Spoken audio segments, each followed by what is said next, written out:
Hey, Ms. Papaya here, my Unit 2 sketch notes. Don't get fooled by this page. The rest, low-key, represent the state I'm in right now. Okay, first we're starting off with 2.1.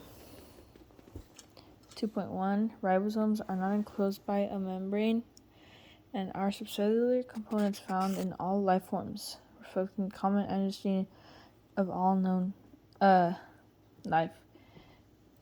They function to synthesize protein for cells. Eukaryotic cells have additional membrane-enclosed organelles that perform specialized functions for the cell.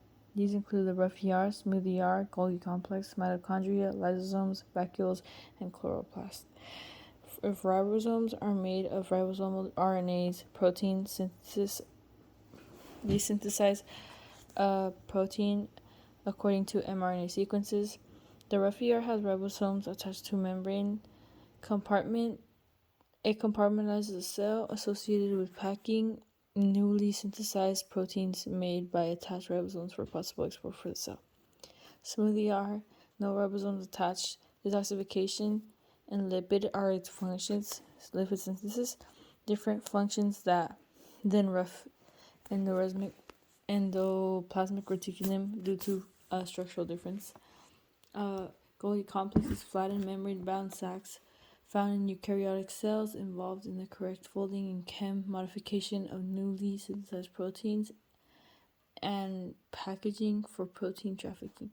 The mitochondria, double membrane, outer membrane is smooth, inner membrane is convoluted, forming folds called cristae, produces ATP for cell work.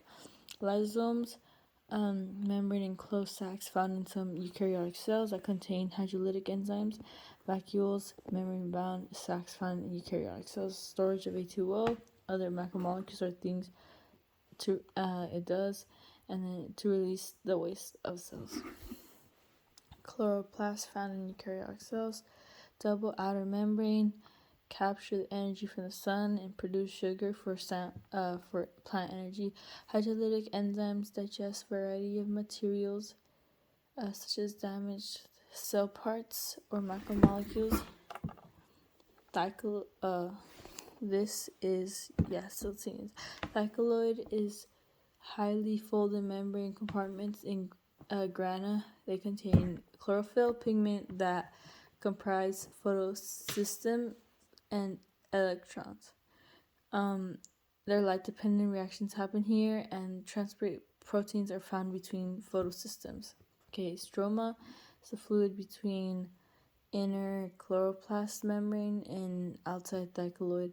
I'm gonna see mitochondria because we already covered it, but turgor pressure is an internal cellular force usually caused by water pushing up against the plasma membrane in cell wall. Moving stuff in and out of cells is harder if it's bigger.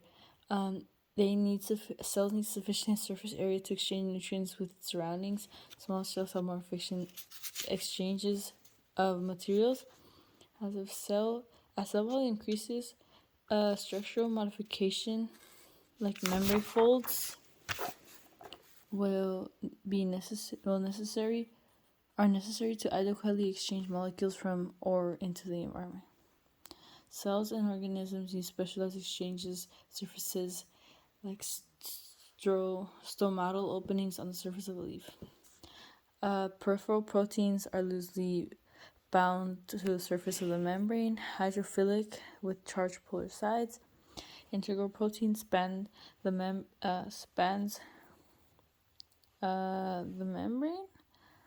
hydrophilic with charged and polar side groups, hydrophobic with nonpolar side groups. They penetrate hydrophobic interior of the bilayer.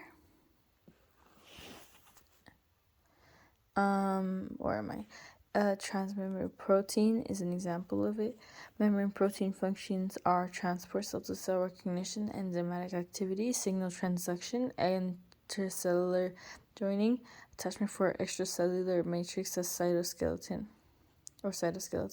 Fluid mosaic is held together by hydrophobic interactions weaker than covalent bonds. Cell membrane selectively permeable. Small nonpolar molecules pass freely into O2 and CO2.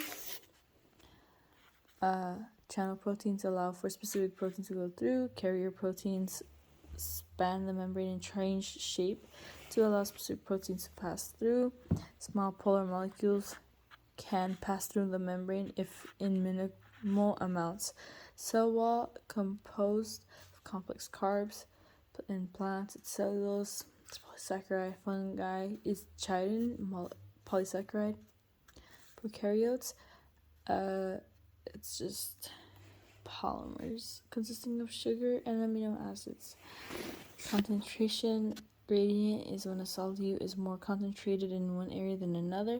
Passive transport equals movement of molecules from areas of high concentration to low concentration without metabolic energy. Diffusion facilitated is the movement of molecules from high concentration to low concentration through transport proteins. Active transport requires ATP to move molecules through the gradient. Endocytosis requires energy to take in macromolecules and particulate matter by forming vesicles derived from plasma membrane. Phagocytosis is cell takes in large particles.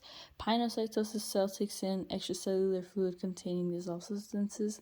Receptor mediated endocytosis, receptor proteins on cell membranes are used to capture target molecules. And here we have endocytosis. Here is what's it called, the Golgi apparatus with the rough endoplasm ER is synthesizing protein, and then the Golgi apparatus processes it and makes it insulin. And then here's insulin goes into transport vesicles. Transport vesicles go over here and they slowly fuse together and become